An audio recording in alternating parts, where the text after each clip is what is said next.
Todos tenemos un monstruo dentro, y lo sé porque lo he visto en mí mismo, porque lo he sentido como una fuerza oscura que se agita detrás de mis pensamientos conscientes, como un animal salvaje que aguarda el momento de irrumpir.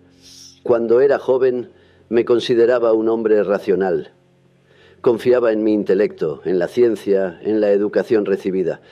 Pero tarde o temprano tuve que reconocer que, bajo esa fachada, bajo esa máscara que yo mismo había construido, habitaba algo más, un reverso desconocido, una energía oscura que me obligaba a mirar hacia donde no quería mirar.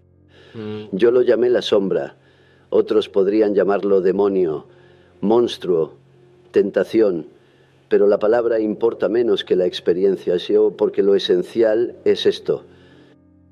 Todo lo que rechazamos de nosotros mismos, todo lo que negamos, todo lo que tememos admitir, no desaparece, se hunde en la oscuridad del inconsciente y desde allí nos domina. Recuerdo con nitidez una época en la que mi vida parecía escindida. Durante el día yo cumplía mis obligaciones, atendía a mis pacientes, impartía conferencias. Pero en la noche, cuando el silencio me envolvía, aparecían imágenes inquietantes, voces interiores, escenas cargadas de violencia y de deseo. Me descubrí entonces viviendo una doble vida, la del hombre que sonríe, trabaja y construye, y la del hombre que tiembla ante su propio abismo. Yo había aprendido de Freud que lo reprimido retorna, pero lo que descubrí iba más allá. Lo reprimido no solo regresa, sino que se organiza, se convierte en una presencia, en un otro interior que nos acompaña como una sombra inseparable, y esa sombra, aunque la ignoremos, determina nuestro destino. ¿Cuántas veces he visto a hombres y mujeres tropezar con sus propios monstruos? El hombre que predica la virtud pública y en secreto se entrega a la corrupción. La mujer que aparenta dulzura, pero destila odio hacia quienes la rodean. El líder que habla de paz y sueña con la destrucción de sus enemigos. Cada uno lleva dentro lo que más rechaza, y cuanto más lo rechaza, más lo proyecta afuera. He visto también en mí mismo cómo ese mecanismo de la proyección funciona, porque lo que no reconocía en mi interior lo veía exagerado en los demás. Me irritaba con la arrogancia de otros sin advertir mi propia arrogancia. Condenaba la cobardía ajena sin aceptar mis propios miedos. Despreciaba la mezquindad del prójimo sin mirar mi avaricia secreta. El monstruo se esconde precisamente allí donde uno se cree más limpio. Es en la pureza excesiva donde nace la hipocresía. Es en el idealismo extremo donde germina la sombra más peligrosa. Yo mismo lo experimenté. Cuanto más me esforzaba por ser un espíritu elevado, más violentos eran los impulsos que surgían desde lo profundo.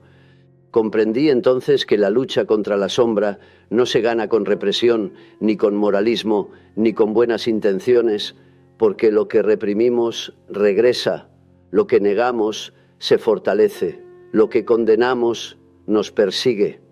La sombra no se destruye, se integra, y para integrarla hay que reconocerla, darle un nombre, mirarla a los ojos, aceptar que ese monstruo también soy yo, que en mí habita tanto la luz como la oscuridad, tanto el amor como el odio, tanto la creatividad como la destrucción.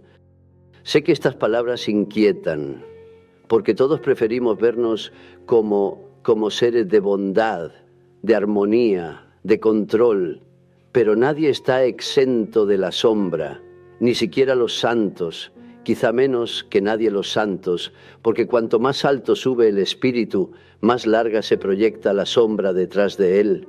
Recuerdo un sueño que tuve en aquella época. Caminaba con una pequeña luz en mis manos, una luz frágil que apenas iluminaba mi paso. Detrás de mí se alzaba una figura negra gigantesca que me seguía en silencio. Yo sentía terror, pero también comprendía que sin esa sombra no existiría mi luz, que la sombra era mi propio cuerpo recortado contra el resplandor débil que llevaba. Y comprendí que la conciencia es apenas una chispa en medio de un vasto océano de tinieblas. lo peor de nosotros mismos puede salvarnos. ¿Por qué? Porque nos obliga a descender, a dejar de vivir en ilusiones. Nos obliga a reconocer nuestra humanidad entera, a no creernos ángeles, a aceptar que somos también bestias. Y en esa aceptación nace una verdad más profunda. He visto pacientes transformarse cuando se atreven a mirar de frente lo que siempre habían ocultado. El hombre que confiesa su odio reprimido y descubre en él la energía para poner límites. La mujer que admite su deseo de poder y aprende a dirigirlo hacia la creatividad.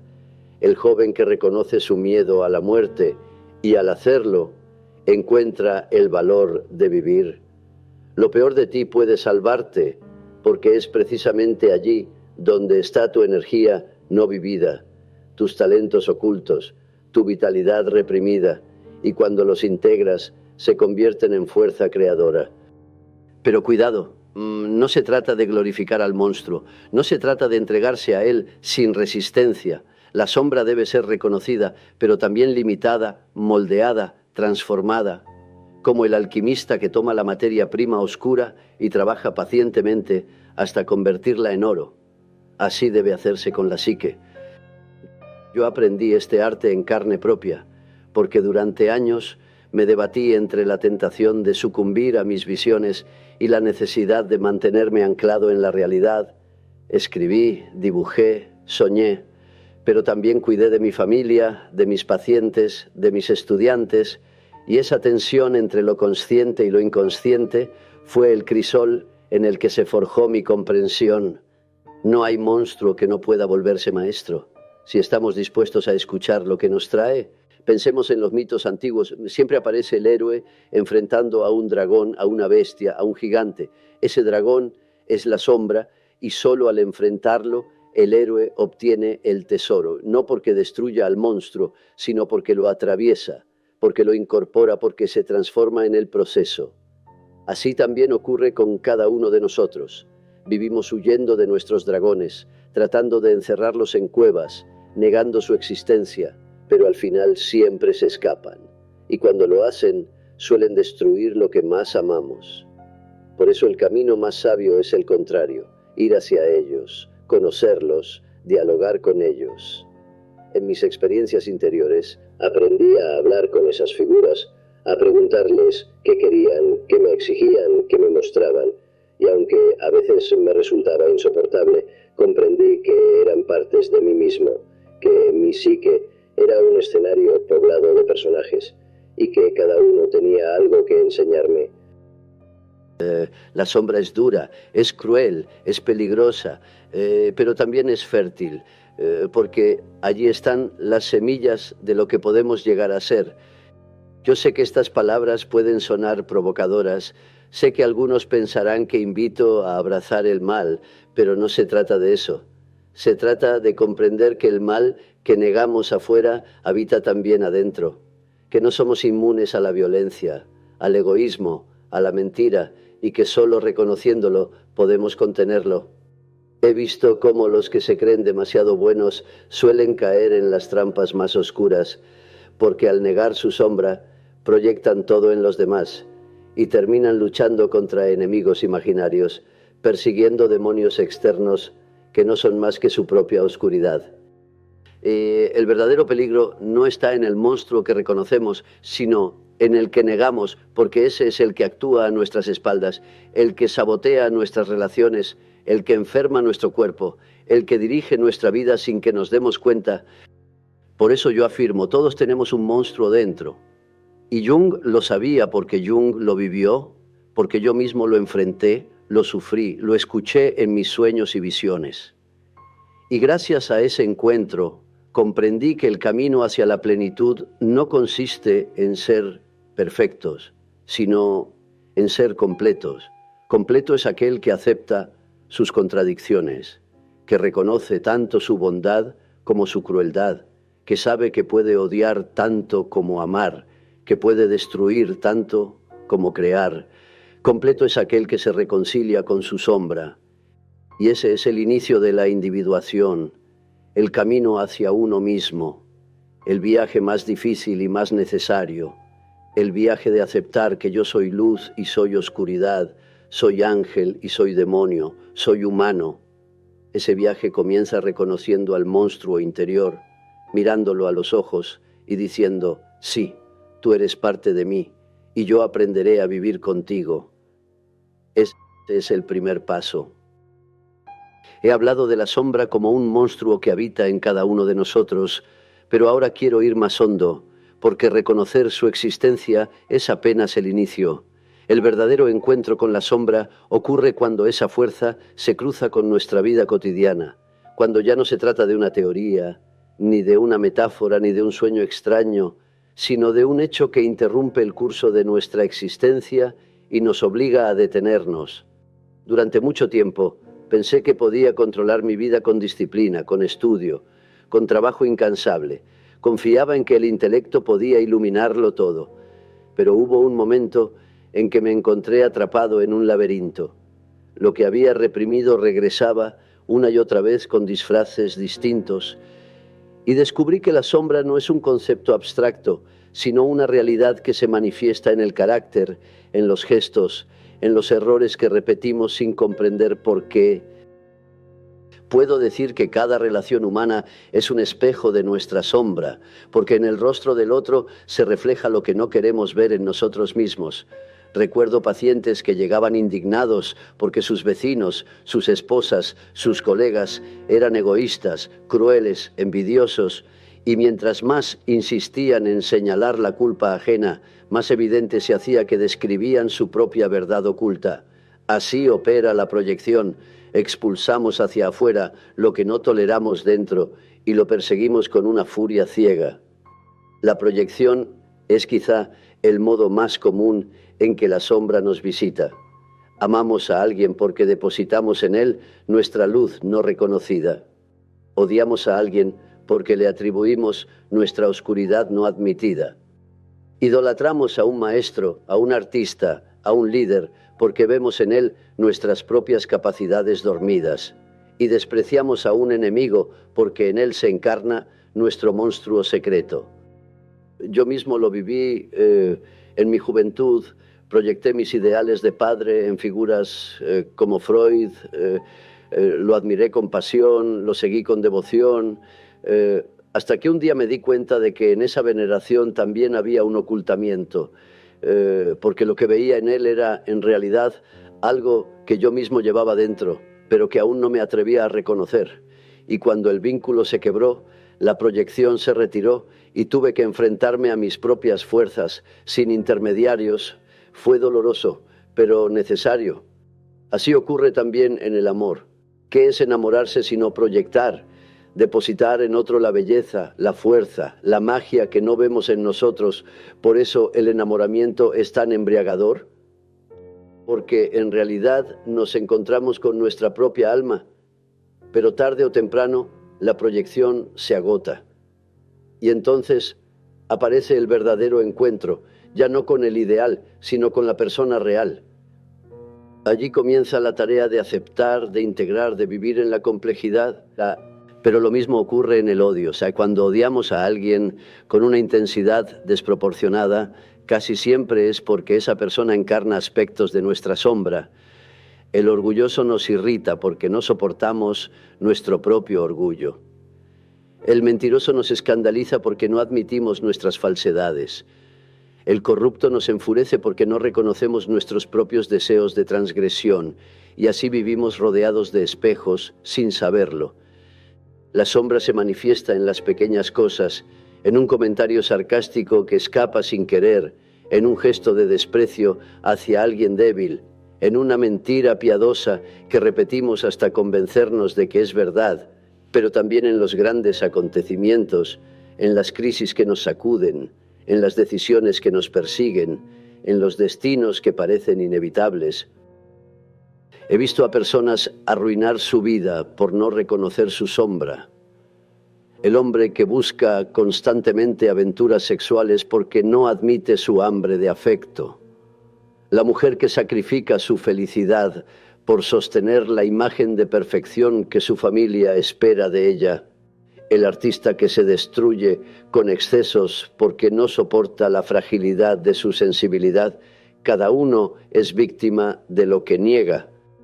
Recuerdo una frase que escribí: lo que no se hace consciente se manifiesta en la vida como destino.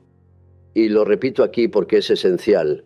Lo que rechazamos en nosotros regresa disfrazado de accidente, de mala suerte, de fatalidad, y creemos que el mundo conspira contra nosotros cuando en realidad es nuestra sombra reclamando atención. Si el encuentro con la sombra es siempre doloroso, porque nos obliga a aceptar que no somos lo que creíamos, que bajo nuestra imagen educada, espiritual, moral, existe un reverso oscuro. Cuando yo mismo me enfrenté a esa verdad, sentí que mi vida se derrumbaba, mi optimismo se desmoronó, mis amistades se quebraron, mis ideales se resquebrajaron, sentí que estaba perdido y comprendí que la sombra no es un concepto agradable para la reflexión intelectual, sino una experiencia devastadora. Y sin embargo, ese derrumbe fue el inicio de algo nuevo, porque solo cuando lo que nos sostiene se quiebra, aparece la posibilidad de reconstruirnos. La sombra destruye nuestras ilusiones, pero también abre un espacio para la verdad, y en esa verdad, aunque sea amarga, hay una fuerza renovadora. He contado en otras ocasiones un sueño en el que un tiburón negro aparecía en el mar. En él comprendí que la sombra se presentaba como amenaza de muerte, pero también como un llamado a despertar, y que la única manera de sobrevivir era atreverme a tocarla, a pincharla, a desinflar la ilusión que representaba. Ese gesto onírico simbolizó para mí la decisión de mirar de frente a la sombra y comenzar a integrarla. La integración de la sombra no significa vivir entregados al mal, significa reconocer nuestras tendencias oscuras y aprender a relacionarnos con ellas conscientemente. Por ejemplo, la ira reprimida puede convertirse en capacidad para poner límites. La envidia aceptada puede transformarse en motivación para crecer. La codicia reconocida puede derivar en ambición creativa. Todo depende de si esas fuerzas son negadas y actúan a escondidas, o si son iluminadas y puestas al servicio de la vida. Pero este camino exige valor, porque mirarse al espejo y descubrir un monstruo no es fácil. La mayoría prefiere huir, proyectar, culpar al mundo, sostener máscaras. Por eso digo que el encuentro con la sombra es un acto heroico, no en el sentido romántico de los héroes invencibles, sino en el sentido del ser humano que se atreve a enfrentar su propio infierno. Los mitos lo sabían bien. Hércules debía luchar contra monstruos. Teseo enfrentaba al Minotauro en el laberinto. San Jorge combatía al dragón. Pero la verdad es que esos monstruos no habitaban afuera, sino dentro. Eran símbolos de la lucha interior que cada hombre y cada mujer debe atravesar. Yo me atreví a entrar en ese laberinto, y no fue por elección voluntaria, sino porque la vida me empujó. En mis 40 años caí en una profunda depresión. Sentí que todo se derrumbaba. Y en ese abismo comencé a escribir lo que después llamé el libro rojo. Allí registré mis visiones, mis diálogos con figuras internas, mis batallas con el monstruo, y aprendí que la sombra no es solo un enemigo, sino un mensajero. Muchos de mis colegas no comprendieron lo que hacía. Algunos pensaron que me había vuelto loco. Otros creyeron que me había entregado a la fantasía, pero yo sabía que estaba atravesando una confrontación esencial y que solo atravesándola podría comprender la naturaleza de la psique. La sombra no es un accidente, es parte constitutiva de la vida. Sin ella no hay conciencia, porque la luz solo se percibe en contraste con la oscuridad. Sin ella no hay libertad, porque no sabríamos elegir sin conocer las tentaciones. Sin ella no hay plenitud, porque no podemos ser completos si negamos una parte de nosotros. He visto a quienes se entregan a la ilusión de ser solo buenos, y he visto cómo caen presa de sus demonios, y he visto también a quienes reconocen su oscuridad y gracias a ello encuentran un equilibrio más humano. La diferencia no está en tener o no tener sombra, porque todos la tenemos. La diferencia está en si la aceptamos o la negamos. Yo aprendí a verla como una compañera incómoda pero necesaria, como un espejo que me obliga a ser humilde, porque cada vez que me creo mejor que los demás, la sombra me recuerda que también soy capaz de lo peor. Y en ese recordatorio nace una compasión más verdadera, menos ingenua, más profunda. El encuentro con la sombra no termina nunca. No es una tarea que se haga una vez y quede resuelta. Es un proceso continuo, un diálogo permanente, porque la sombra cambia, se adapta, se disfraza, siempre encuentra nuevas formas de aparecer. Por eso debemos permanecer atentos, vigilantes, abiertos. No hay que tenerle miedo, hay que respetarla, porque en la sombra está también nuestra vitalidad, nuestra pasión, nuestra creatividad. Lo reprimido no es solo lo malo, también son las capacidades que no nos permitimos vivir, el artista que se niega a crear, el amante que se niega a amar, el soñador que se niega a soñar. Todos ellos son sombras. Así comprendí que el monstruo que habita en mí no era solo destructor, también era guardián de un tesoro, y que solo atravesando su territorio podría encontrarlo. Y ese es el desafío para cada uno de nosotros. No huir del monstruo, sino entrar en su cueva. No proyectar la oscuridad en los demás, sino reconocerla en nosotros. No destruir la sombra, sino dialogar con ella. Ese es el verdadero encuentro con la sombra. Un encuentro que nos transforma, que nos hiere, que nos desarma, pero que al final nos hace más completos, más humanos, más reales. Y así comienza el viaje interior. Cuando mi vida exterior se quebró, cuando mi relación con Freud terminó y mi camino quedó vacío de certezas, me encontré frente al abismo. La sombra ya no era un concepto, ya no era un simple eco en los sueños de mis pacientes. Era una presencia viva que me acompañaba en cada instante, y comprendí que debía entrar en ese mundo, que debía escuchar lo que emergía desde lo inconsciente, aunque me costara la cordura. Fue entonces cuando comencé lo que después llamé mi confrontación con lo inconsciente. Y ese viaje quedó plasmado en un libro que nunca escribí para el público, sino para mi propia supervivencia. Lo encuaderné en rojo, lo adorné con dibujos, símbolos, mandalas, y lo llamé Liber Novus, el libro nuevo. Más tarde otros lo conocieron como el libro rojo. Cada noche me sentaba, cerraba los ojos y me dejaba caer en ese espacio interior. Dejaba que las imágenes surgieran, que las voces hablaran, que los personajes se presentaran. No trataba de analizarlos ni de corregirlos, solo me entregaba a ellos. Eso fue lo que más tarde describí como la imaginación activa. Al principio fue aterrador. Aparecían figuras monstruosas, demonios, serpientes, profetas, ancianos y mujeres misteriosas. Algunos me insultaban, otros me tentaban, otros me ofrecían sabiduría, y yo dudaba, me preguntaba si estaba enloqueciendo, pero cada vez que volvía a esas visiones, sentía que en ellas había una verdad que no podía ignorar.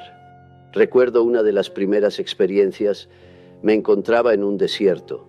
El cielo rojo ardía sobre mí. De pronto apareció un anciano con alas de rey y pies de pájaro. Era Elías, y a su lado estaba una mujer, Salomé, ciega. Detrás de ellos se erguía una serpiente gigantesca. Yo no entendía qué significaban, pero sabía que cada uno representaba una fuerza de mi propia alma. Elías hablaba con voz de sabiduría. Salomé representaba el deseo y la seducción.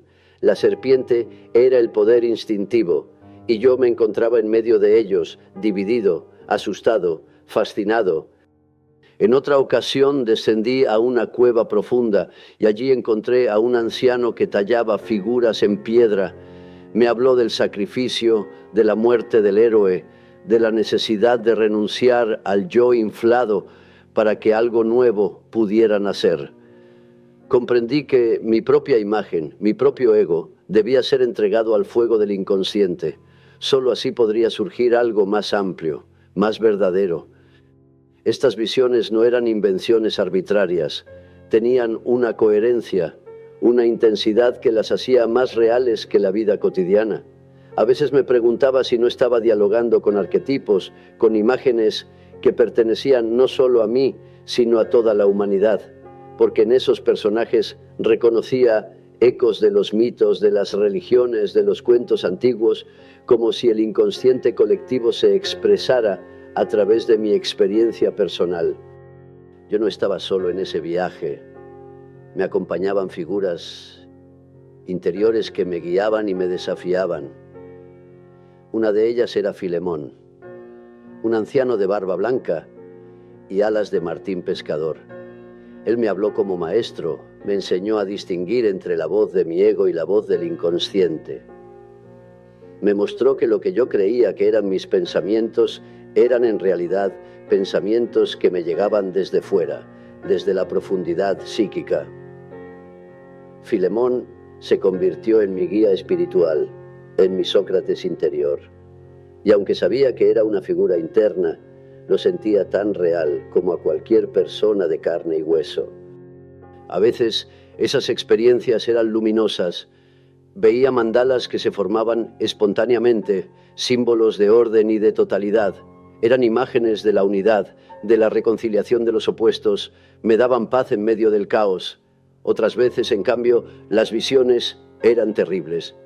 Veía mares de sangre, ejércitos destruyéndose, ciudades en ruinas. Más tarde comprendí que esas imágenes anticipaban las guerras que vendrían en Europa, que mi inconsciente captaba la oscuridad colectiva que se avecinaba. Durante años viví entre dos mundos: el mundo exterior de mi familia, mis pacientes, mis colegas, y el mundo interior de mis visiones, mis escritos, mis dibujos. Hubo momentos en que temí perderme en ese océano, pero sabía que debía sostener ambos, que si me entregaba solo al mundo exterior me marchitaría, y si me entregaba solo al interior me enloquecería. La tarea era mantener el puente. En esas experiencias descubrí que el monstruo interior no era un enemigo absoluto, era también un mensajero. Cada figura oscura que aparecía venía a mostrarme algo que yo había negado. Un asesino que se presentaba en mis sueños me revelaba mi propia agresividad reprimida. Un demonio que me amenazaba me mostraba mi orgullo inflado. Una mujer tentadora me conectaba con mi deseo escondido. Y cada vez que reconocía lo que traían, esas figuras se transformaban, dejaban de ser monstruos y se volvían símbolos. Así comprendí que la sombra no es solo la basura psíquica que queremos ocultar, también contiene tesoros olvidados, cualidades que no hemos desarrollado, talentos que hemos despreciado, sensibilidades que hemos enterrado. La sombra es oscura, sí, pero también es fértil, es tierra negra que puede dar fruto si la cultivamos con conciencia. El libro rojo fue para mí una obra de alquimia, un crisol donde mi yo consciente se encontró con la materia prima del inconsciente. Allí vi cómo mis certezas se disolvían, cómo mis ideas se fundían, cómo mi identidad se fragmentaba, pero también allí se formaban nuevas imágenes, nuevos símbolos, nuevas comprensiones. No era un libro para enseñar, era un libro para vivir. Sé que muchos, incluso hoy, lo ven como un delirio, pero yo les digo, en esas páginas está la semilla de todo lo que escribí después. Mis teorías sobre los arquetipos, sobre el inconsciente colectivo, sobre la individuación, todo nació allí. Porque allí tuve que enfrentarme a mí mismo en lo más profundo. Yo descubrí que dentro de mí habitaban dioses y demonios, que no era solo un individuo aislado, sino un escenario donde se representaban dramas universales. Y al vivirlos, comprendí que lo mismo ocurre con cada ser humano, que cada uno lleva dentro un teatro interior poblado de figuras arquetípicas, que todos, aunque lo neguemos, somos atravesados por fuerzas más grandes que nuestra voluntad consciente. En mis visiones aprendí también la importancia del sacrificio. Una y otra vez aparecía la idea de la muerte del héroe. Comprendí que debía dejar morir mi yo arrogante, mi imagen de sabio, mi deseo de controlar, Solo en esa muerte simbólica podía nacer una vida más amplia, y ese sacrificio se convirtió en un tema central de mi obra, porque sin renuncia no hay transformación. Cada diálogo interior era un acto de valentía, porque no sabía qué surgiría. Podía aparecer un Dios que me consolaba o un demonio que me aterrorizaba, y yo debía sostener ambos, sin aferrarme a lo luminoso ni rechazar lo oscuro. Debía aprender a mantener el equilibrio en medio de los opuestos. Eso fue para mí el viaje infernal hacia el futuro, descender al infierno de mi propio inconsciente para vislumbrar lo que estaba por venir. Y aunque a veces sentía que me desgarraba, también experimentaba momentos de gracia, de belleza indescriptible, como si en medio de la oscuridad se abriera un resplandor divino. Hoy puedo decir que sin ese viaje yo no sería quien soy, que mi obra entera habría sido superficial, incompleta, estéril. Fue al atreverme a dialogar con mi monstruo interior, a escribir con él, a pintarlo, a escucharlo, que descubrí la riqueza de la psique humana. Por eso insisto, lo que encontramos en la sombra no es solo destructivo, también es creativo, también es fuente de vida, pero para acceder a esa fuente debemos atravesar la oscuridad, debemos soportar el encuentro con lo que más tememos, debemos aceptar que en nosotros habitan figuras que no controlamos. Ese fue mi viaje en el Libro Rojo, y aunque no lo escribí para otros, sé que cada lector que lo abra y se atreva a mirarlo con honestidad, sentirá algo semejante, porque no se trata de mis fantasías personales, sino de símbolos que pertenecen al alma humana. Lo que viví allí fue una iniciación, no en el sentido de una ceremonia externa, sino en el sentido más profundo, un descenso al inframundo y un retorno transformado, un morir y renacer en el interior, y sé que ese es el destino de todo ser humano que busca plenitud. Y así comprendí que mi monstruo no era mi enemigo final, sino mi puerta hacia lo sagrado. En mis visiones comprendí que las figuras que me visitaban no eran solo mías, no eran meros productos de una mente individual, eran arquetipos, imágenes primordiales que pertenecen al inconsciente colectivo. Lo que yo vivía en mi interior era un drama universal que cada cultura, cada religión, cada pueblo había expresado a su manera, y así empecé a ver que el monstruo interior no era solo mi monstruo, sino el monstruo de la humanidad entera. Por eso me interesé en los símbolos, porque ellos son el lenguaje con el que la sombra y los arquetipos se expresan. Los símbolos son puentes entre lo consciente y lo inconsciente, entre lo personal y lo colectivo, entre la experiencia individual y la sabiduría ancestral. Y descubrí que para comprender la psique humana no bastaba con el análisis clínico. Había que atender también a los mitos, a las leyendas, a los cuentos de hadas, al arte, a los sueños. Desde tiempos antiguos la humanidad ha contado historias de monstruos, dragones, demonios, gigantes, bestias marinas, y en cada una de esas historias yo reconocía la misma verdad, que los hombres y mujeres de todas las épocas sabían que llevamos dentro un poder oscuro, una sombra que nos acecha, y que el héroe debía enfrentarse a ese poder para transformarse. El mito de San Jorge matando al dragón, la lucha de Hércules contra la hidra, el viaje de Gilgamesh hasta los confines de la tierra. Todos ellos cuentan lo mismo. El hombre que desciende al mundo oscuro se enfrenta al monstruo, y de ese enfrentamiento surge la renovación. No es casual que el dragón siempre custodie un tesoro, porque es exactamente así en la psique. La sombra guarda aquello que más valor tiene, pero que no podemos obtener sin coraje. Yo veía lo mismo en los cuentos de hadas, la bruja que amenaza al niño, el ogro que devora a los inocentes, la madrastra cruel. Cada figura oscura representa la sombra colectiva, y el cuento enseña a través del símbolo cómo atravesar esa oscuridad.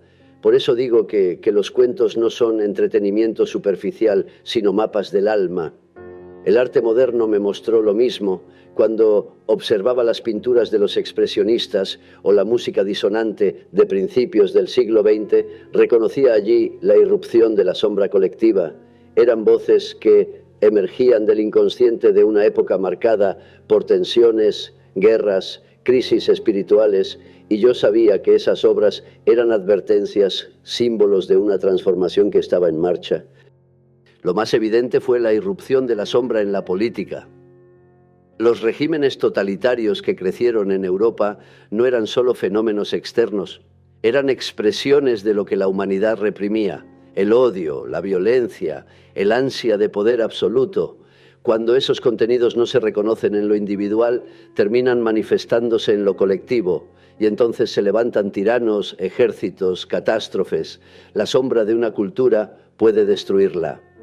Por eso insistí en que lo que no se hace consciente se manifiesta como destino, no solo en la vida personal, sino también en la historia de los pueblos.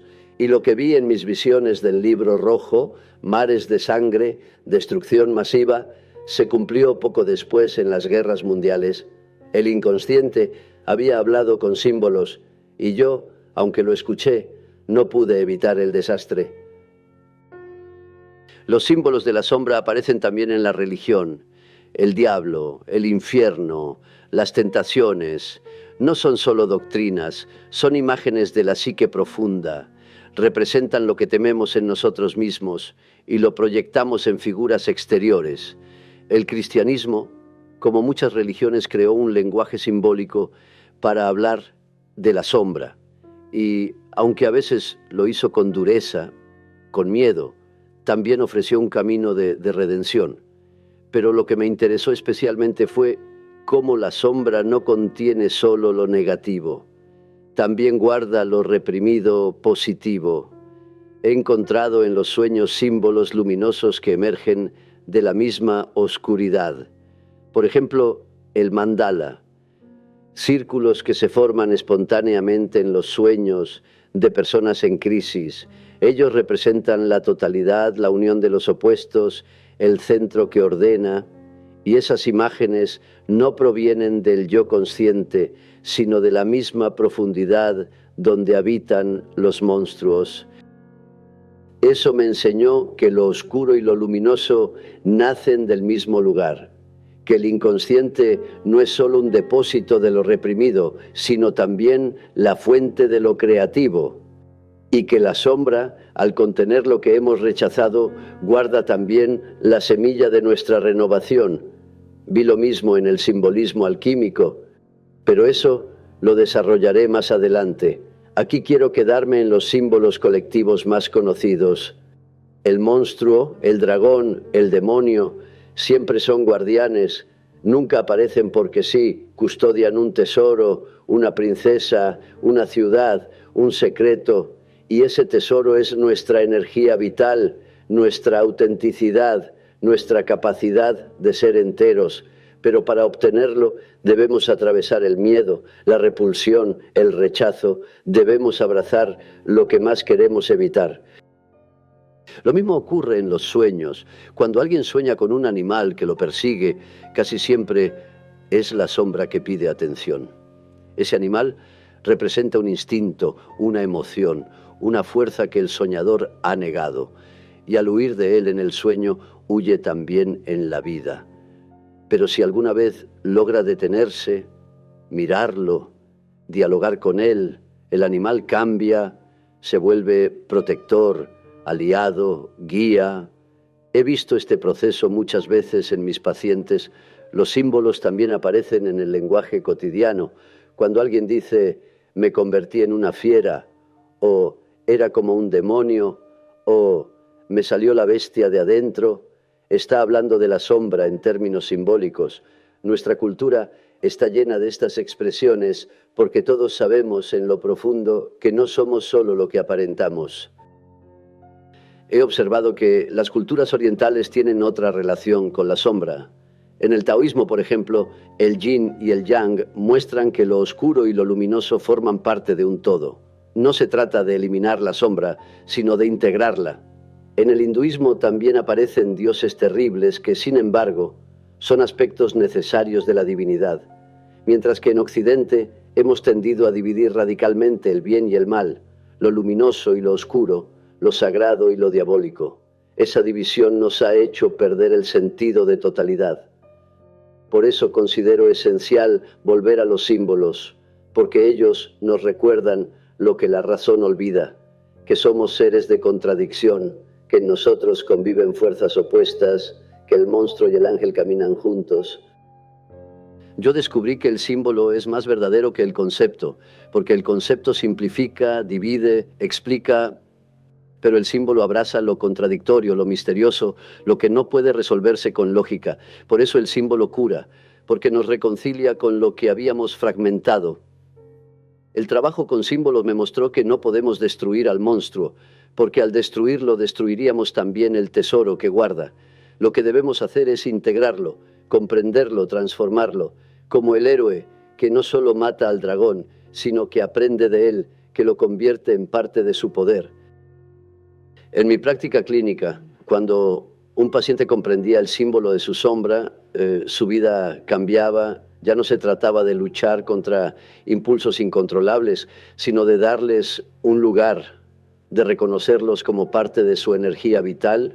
Recuerdo un hombre que soñaba siempre con ratas que lo acosaban. Al principio estaba aterrorizado, quería librarse de ellas. Pero cuando entendió que esas ratas representaban aspectos de su instinto negado, comenzó a aceptar su propia agresividad. Y con ello su vida profesional se fortaleció. El sueño cambió. Las ratas ya no lo atacaban, sino que lo acompañaban. Así funciona la transformación simbólica.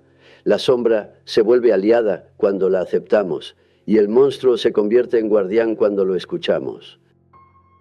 El lenguaje de los símbolos nos permite hablar con lo inconsciente y esa conversación es el núcleo de la individuación, porque no podemos ser enteros si rechazamos una parte de nosotros.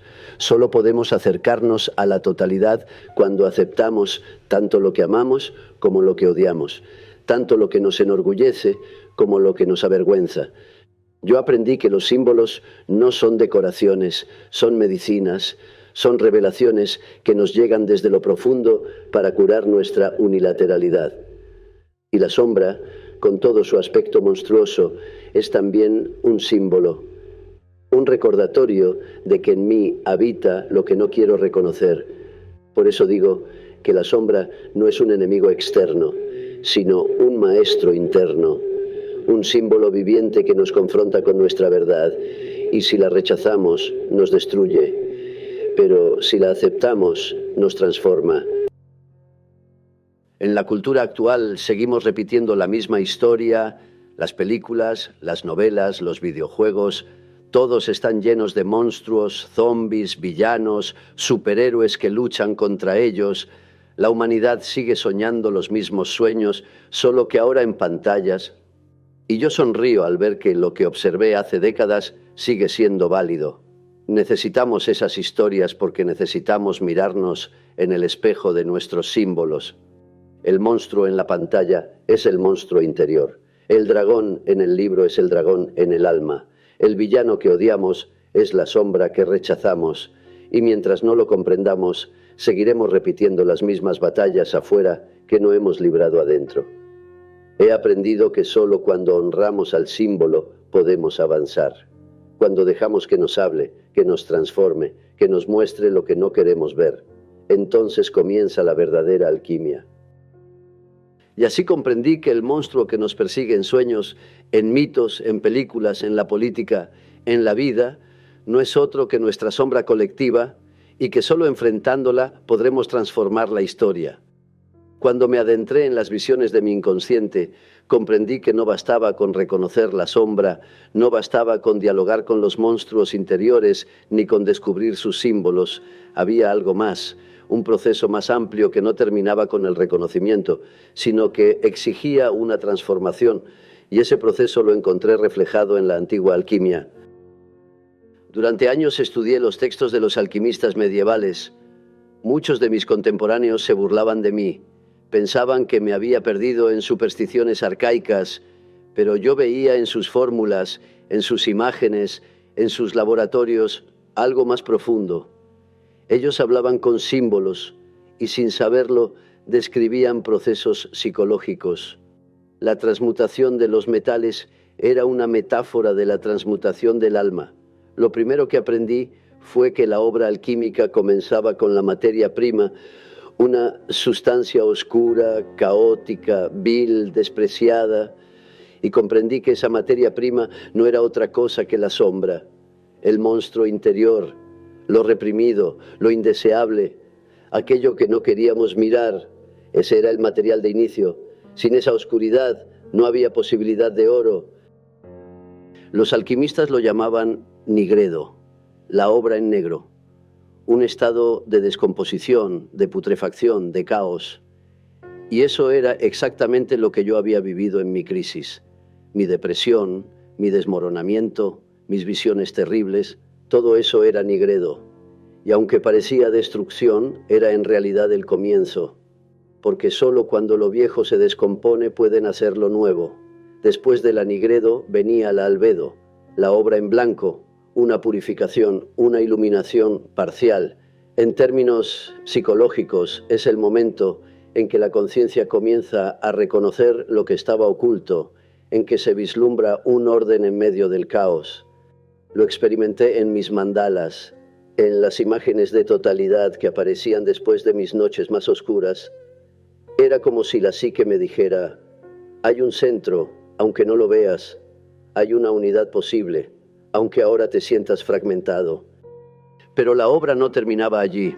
Los alquimistas hablaban también del arrubedo, la obra en rojo, el momento en que lo opuesto se une, en que surge el oro, la piedra filosofal, el elixir.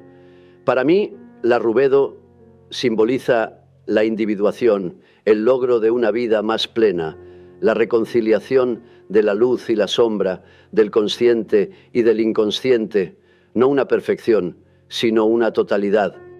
Así comprendí que mi tarea no era destruir al monstruo, ni exiliarlo, ni domesticarlo con moralismos. Mi tarea era transformarlo, y esa transformación ocurría al integrarlo en mi conciencia, al darle un lugar en mi vida, al convertir su energía bruta en fuerza creadora. Como el alquimista que trabaja pacientemente con su materia prima, yo debía trabajar con mi sombra. Vi en los textos alquímicos innumerables imágenes que correspondían a lo que había vivido en mis visiones: el rey y la reina que se enfrentan y luego se unen, el dragón que se devora a sí mismo, el vaso hermético donde se cocina la materia hasta transfigurarse. Todo eso eran símbolos de la psique, eran mapas del proceso interior que yo estaba recorriendo. Comprendí entonces que los antiguos alquimistas, aunque creían trabajar con hornos y metales, en realidad trabajaban con su alma, y que su lenguaje críptico no era ignorancia, sino protección, porque hablaban de secretos demasiado íntimos para expresarlos abiertamente. Yo seguí sus huellas y las llevé al terreno de la psicología y descubrí que cada paciente que entraba en análisis vivía de algún modo una obra alquímica. Primero la nigredo, la confrontación con la sombra, con lo reprimido, con lo que se desmorona. Luego la albedo, los primeros destellos de conciencia, los sueños que muestran símbolos de luz. Y finalmente, si el proceso avanza, la rubedo, la integración de lo opuesto, la aparición de un sentido nuevo. La alquimia me enseñó también que el oro no aparece de inmediato, que el proceso es lento, doloroso, repetitivo. Los alquimistas hablaban de la larga paciencia, del opus que requiere toda una vida, y así es con la individuación. No es un logro rápido, no es una receta, no es una iluminación instantánea, es una obra que se cocina en el fuego del tiempo, con repeticiones, con fracasos, con nuevos comienzos. Yo mismo viví ese proceso. Hubo momentos en que creí haber alcanzado la unidad y poco después caía de nuevo en la fragmentación, pero cada caída me enseñaba algo, cada descenso me daba un nuevo símbolo, cada encuentro con mi monstruo me revelaba otra faceta de mí mismo, y así, poco a poco, fui descubriendo que la totalidad no es un estado fijo, sino un movimiento continuo entre los opuestos. Los alquimistas decían que la piedra filosofal era algo indestructible, incorruptible. Para mí, esa piedra simboliza el sí mismo, el centro de la psique, el arquetipo de la totalidad. No es que yo lo posea, es que me guía, es la meta hacia la cual me dirijo, aunque nunca pueda poseerla del todo. Es el sol interior que ordena el caos. La sombra entonces no es el final del camino, sino el inicio. Ella es la materia prima, la nigredo, lo que nos empuja a comenzar la obra. Y por eso digo que lo peor de nosotros puede salvarnos, porque es precisamente en la crisis, en el derrumbe, en la oscuridad, donde nace la posibilidad de transformación. He visto a pacientes que, después de años de sufrimiento, encontraban en sus síntomas una guía. La neurosis era para ellos la voz de la sombra, y al atenderla, descubrían un nuevo sentido de vida. Lo que parecía enfermedad se volvía iniciación. Lo que parecía destrucción se volvía creación. Así funciona la alquimia del alma. El monstruo que nos devora puede convertirse en el guardián de nuestra integridad, pero solo si lo reconocemos, si lo enfrentamos, si lo trabajamos, si aceptamos que forma parte de la obra que debemos realizar. Por eso digo que cada ser humano es, en cierto modo, un alquimista, no porque trabaje con metales, sino porque trabaja con sus emociones, con sus contradicciones, con sus sueños, y cada vida es un laboratorio donde la sombra se transforma en conciencia, donde el plomo del sufrimiento puede volverse el oro de la sabiduría. La alquimia me mostró también que la unión de los opuestos es esencial.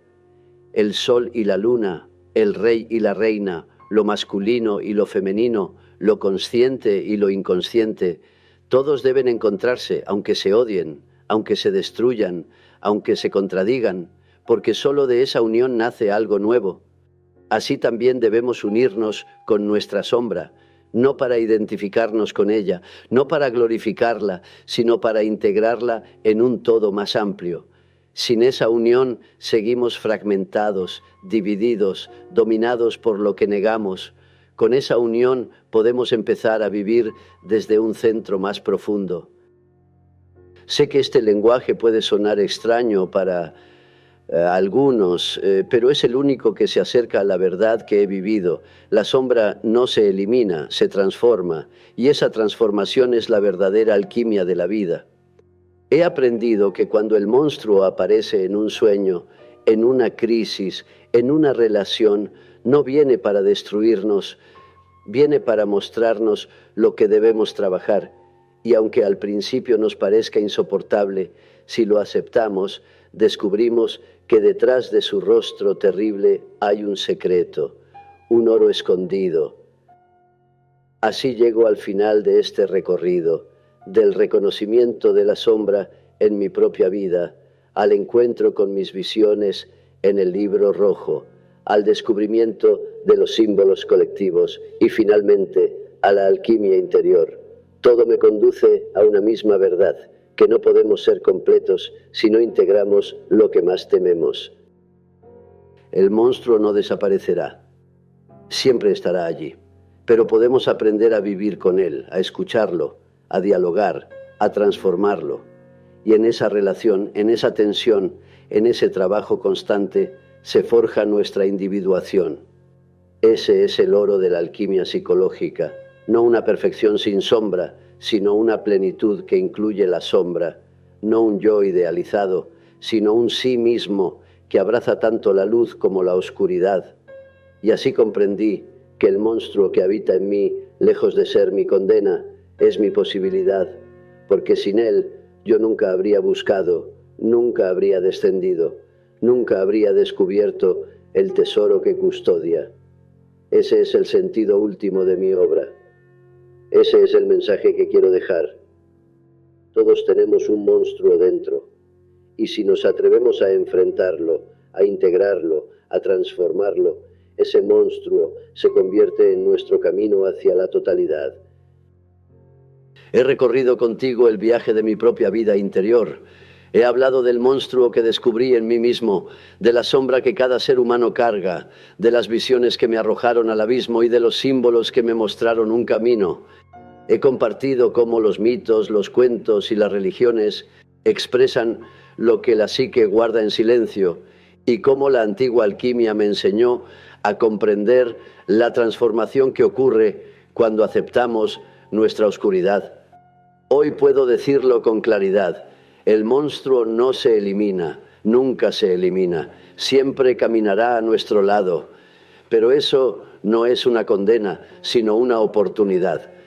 Porque lo que más tememos puede convertirse en lo que más nos salva. Yo lo viví en carne propia. Me encontré con demonios, con visiones de destrucción, con figuras que me insultaban y me aterrorizaban. Y aprendí que todas ellas eran partes de mí mismo. Y que solo cuando las reconocí pude comenzar a vivir de un modo más entero. Ese es el sentido de la individuación, no ser perfectos, sino ser completos, no vivir en la ilusión de la pureza, sino en la verdad de la totalidad, abrazar la luz y también la oscuridad, el amor y también el odio, la creación y también la destrucción. Como dije antes, todos tenemos un monstruo dentro y Jung lo sabía porque Jung lo vivió. Porque yo mismo lo vi, lo escuché, lo sufrí, lo integré. Y gracias a ese encuentro encontré el oro escondido en mi sombra. Esa es mi invitación para ti. No huyas de tu monstruo, no lo proyectes en los demás, no lo encierres en el silencio. Atrévete a mirarlo, a dialogar con él, a transformarlo, porque en ese gesto comienza tu propia alquimia interior. Y entonces, cuando te reconcilies con lo que más temes, descubrirás que lo que parecía tu condena era en realidad tu salvación, que lo que llamabas sombra era también tu fuente de vida y que el monstruo que te perseguía era en el fondo tu guardián, tú. Ese es el camino hacia la totalidad, ese es el camino hacia ti mismo.